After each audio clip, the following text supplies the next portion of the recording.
How to add PayPal payments gateway in WordPress. If you want to add a PayPal payments gateway on WordPress, it's actually quite very simple to do so.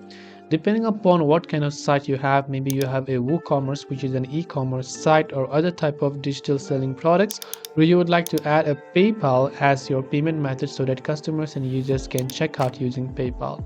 In order to do that, once you're inside the dashboard of your page, on the left hand side you can see the option that says plugins.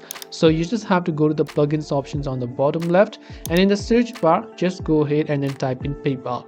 Now there will not be one specific result, but you can see many different type of results for PayPal. So if it's a WooCommerce site, you can add a PayPal WooCommerce one right here, or you can add the other one based on whatever else you have. So select whatever you want right here, and once you've done that, click on the activate button next to the plugin, but you must have a plan. And after you've done that, the PayPal as a payment method will be successfully activated within your website. I hope the video helped you. If you have any questions, feel free to leave them down. Thanks for watching and see you soon in the next video.